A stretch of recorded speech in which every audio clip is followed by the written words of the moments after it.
Imagine this. You're 20, on summer break, expecting to chill with friends or binge your favorite show. Instead, you're stuck on a dusty ranch with your stepdad, who's practically a stranger, and in 1 week, everything you thought you knew about your life flips upside down. Hi, I'm Clara, and this is the story of the craziest, most confusing week of my life. A week that started with cows and ended with a moment I can't stop replaying in my head. Stick with me, because you're not going to believe how this unfolds. My name's Clara, and I'm a sophomore in college, majoring in psychology, though I'm still figuring out what I want to do with that. I live with my mom and my stepdad, James, in a small house in the suburbs. Mom's my best friend, the kind of person who knows exactly what to say when I'm freaking out about exams or friend drama. James, though? He's been in my life since I was 12, when Mom married him after a whirlwind romance. He's 47, tall, with this weathered look from years of working outdoors, and he's always been fine. Like, he's nice, pays the bills, makes Mom happy, but we've never clicked. He's quiet, keeps to himself, and I've always seen him as Mom's husband, not like a dad or anything. We're polite, but it's like there's this invisible wall between us. That all changed this summer. It was early July, and I was deep into my vacation mode, sleeping until noon, scrolling through my phone, maybe hitting up a coffee shop with friends. Mom dropped a bombshell. She was going to visit her best friend, Sarah, in a city a few hours away for a whole week. Sarah's been having a rough time, and Mom wanted to be there for her. I was cool with it. More time to do nothing, right? But then James came to me with this look on his face, like he was about to ask for a kidney. His business partner, Tom, who helps run his ranch a couple of hours from home, had come down with some nasty flu and was out of commission. James needed an extra pair of hands to keep the ranch going, feeding animals, cleaning stalls, all that farm stuff. He asked if I'd come with him. I laughed at first. Me? On a ranch? I'm a city girl. My idea of nature is the park near my dorm. But James was desperate, and Mom gave me that "please help him out" look before she left.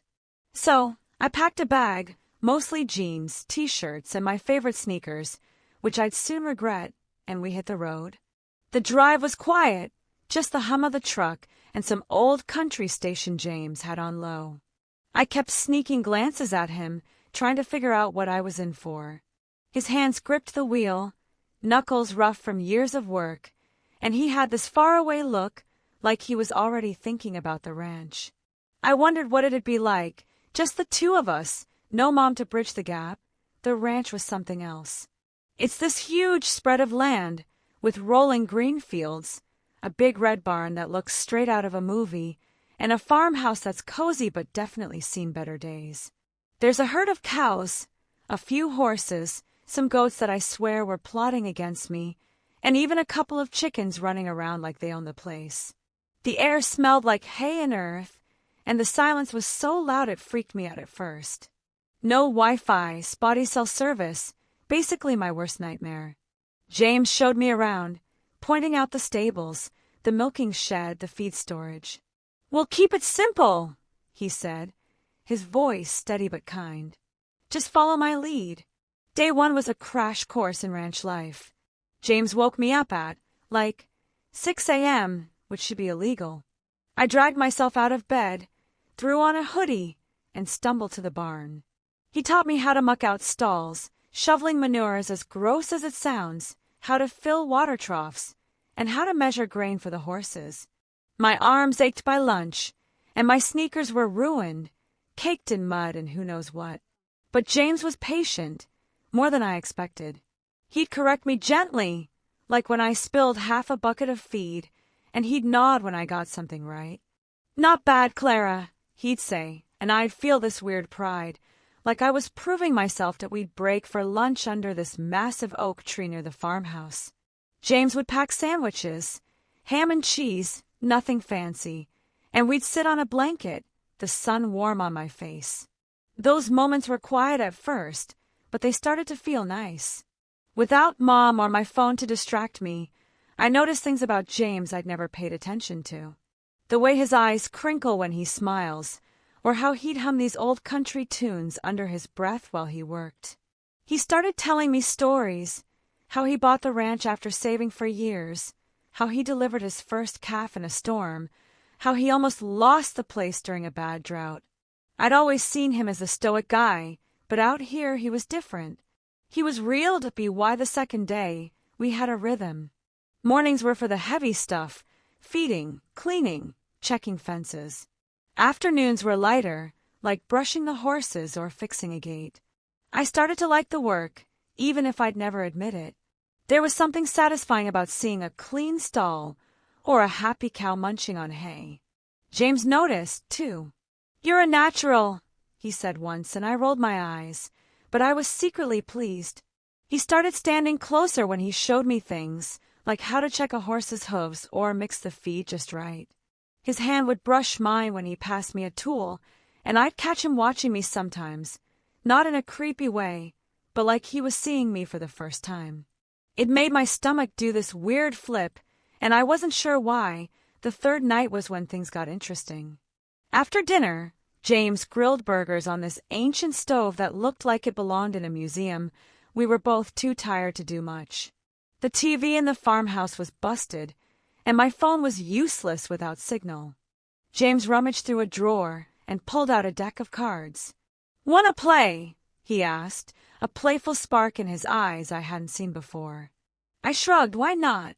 We started with rummy, betting dumb stuff like who'd do the dishes or take the early shift with the goats.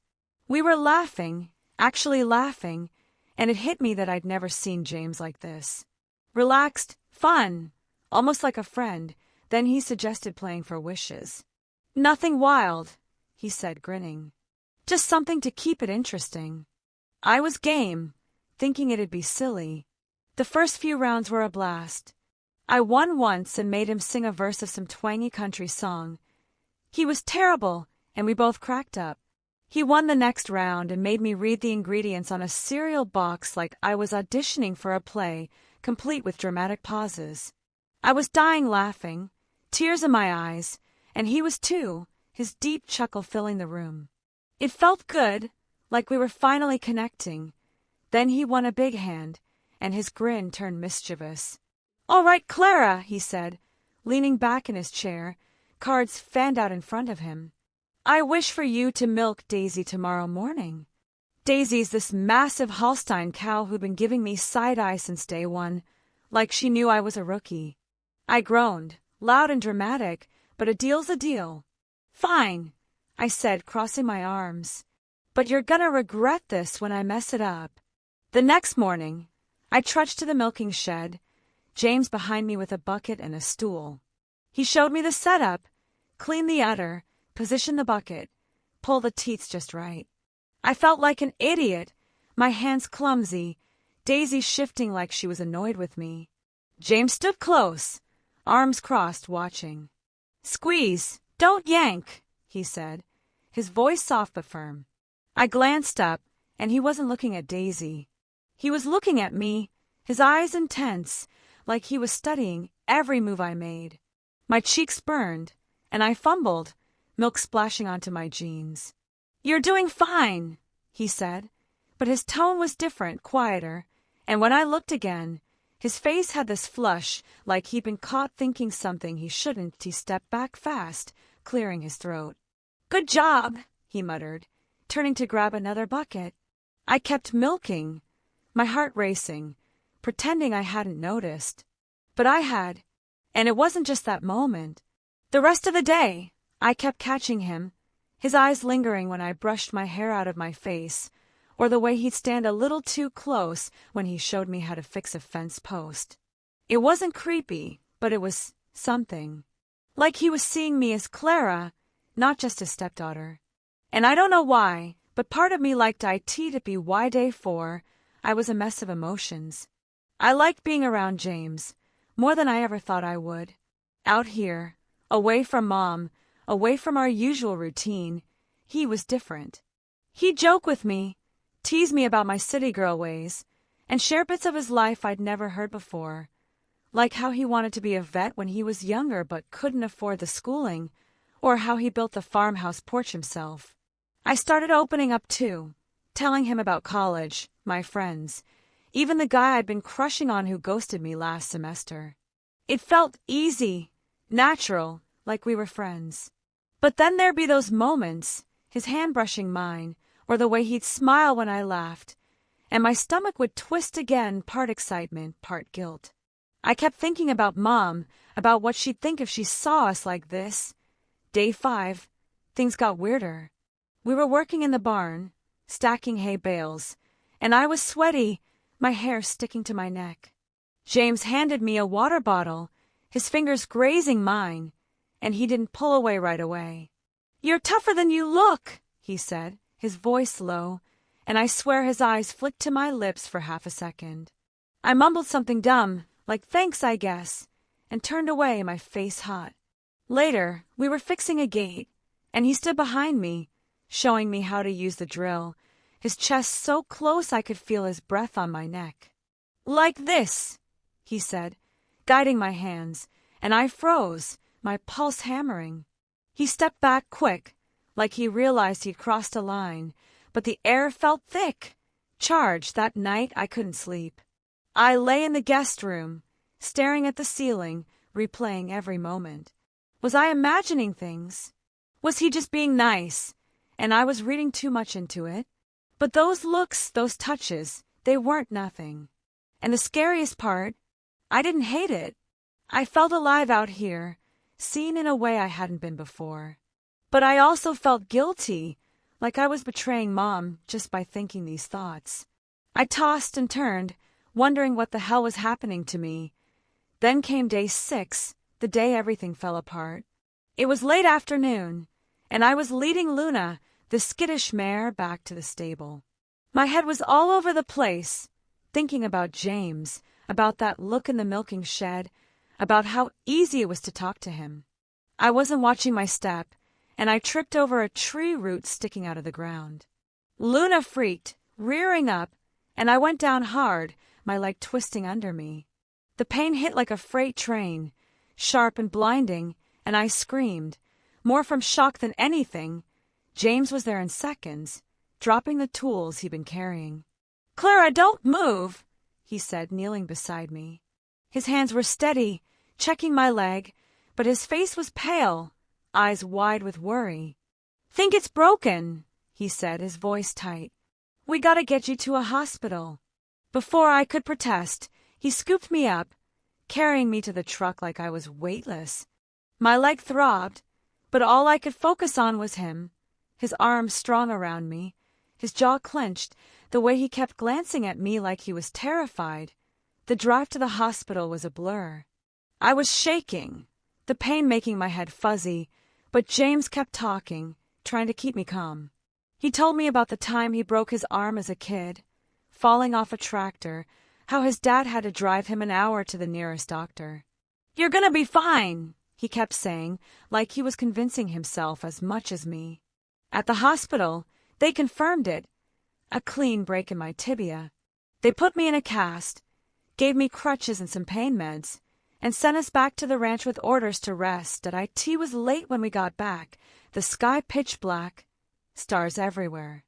James helped me into the farmhouse, settling me on the couch with a pillow under my leg. He sat beside me, closer than he needed to, his hands clasped tight like he was holding himself back. "You scared the hell out of me today," he said, his voice barely above a whisper. His eyes locked on mine, and I saw something there. Worry, yes, but something deeper, something that made my breath catch. That I don't know what possessed me, but I reached out, touching his hand. "I'm okay," I said, my voice shaky. And then it happened. He leaned in, slow, like he was giving me a chance to stop him. I didn't. His lips brushed mine, soft, tentative, and for a moment, the world stopped. It was just us, the warmth of his breath, the thud of my heart. The kiss lasted maybe 2 seconds before he pulled back, his face a mix of shock and guilt. "I'm sorry," he said, standing up fast, running a hand through his hair. "Clara, I shouldn't have. God, I'm so sorry." He looked like he wanted to bolt, his eyes wild, like he just crossed a line he couldn't uncross and I couldn't speak. My lips tingled, my head spinning. Part of me wanted to say it was okay, that I'd felt it too, but the words wouldn't come. I just sat there, staring at the floor, my leg aching, my heart a mess. He mumbled something about checking the animals and left the room. I heard the screen door slam, and then it was just me, alone with my thoughts. The next morning, Mom came back early. James drove me home, and we barely spoke. He kept his eyes on the road, his hands tight on the wheel, and I stared out the window, my crutches in the back. My leg's in a cast for 6 weeks, and I'm stuck on the couch, replaying that week over and over. The way we laughed over cards, the way he looked at me in the milking shed, the way his arms felt when he carried me. That kiss. It was just a moment, but it changed everything that I don't know what it means, or what happens now. Mom's back, acting like everything's normal, but I catch James glancing at me sometimes, and I know he's thinking about it too. I feel guilty, like I've betrayed her, but I also feel something else. Like I saw a side of James the First was never supposed to see, and now I can't unsee it. I'm confused, scared, maybe even a little angry at him, at myself, at whatever this is. So, that's my story. A week that started with a reluctant trip to a ranch and ended with a moment I can't explain. I don't know if I'll ever go back to that ranch, or if things with James will ever be the same. All I know is I'm not the same Clara I was a week ago. What would you do? Let me know in the comments, because I'm still trying to figure it out. Thanks for listening, and yeah, I'll see you in the next one. That I'm back home now, hobbling around on crutches, stuck on the couch most days. Mom's been amazing, making sure I'm fed and comfortable, but she has no idea what happened at the ranch. How could I tell her? Hey, Mom, your husband kissed me after I broke my leg? Yeah, that'd go over well. The guilt's been eating me alive, like I've betrayed her just by not hating James for it. Because here's the thing, I don't hate him. I don't know what I feel, but it's not hate. James has been weird. He's back to his quiet self, helping Mom with dinner or fixing stuff around the house, but he avoids being alone with me. If I'm in the living room, he'll find a reason to go to the garage. If I ask him something, he answers quick, eyes on the floor. But sometimes I catch him looking at me, like when I'm struggling with my crutches or laughing at something Mom said, and his face softens just for a second before he turns away. It's like he's fighting himself, and it makes my stomach twist, remembering how his lips felt, how safe I felt in his arms when he carried me point one night, about 2 weeks after we got back. Things shifted again. Mom was out at a book club, and it was just me and James in the house. I was on the couch, scrolling through my phone, trying to ignore the tension. He came in with a glass of water for me, setting it on the coffee table. "You need anything else?" he asked, his voice gruff, like he was forcing the words out that I don't know why, but I couldn't take the silence anymore. "James, can we talk?" I said, my heart pounding. He froze, like I'd asked him to confess to a crime.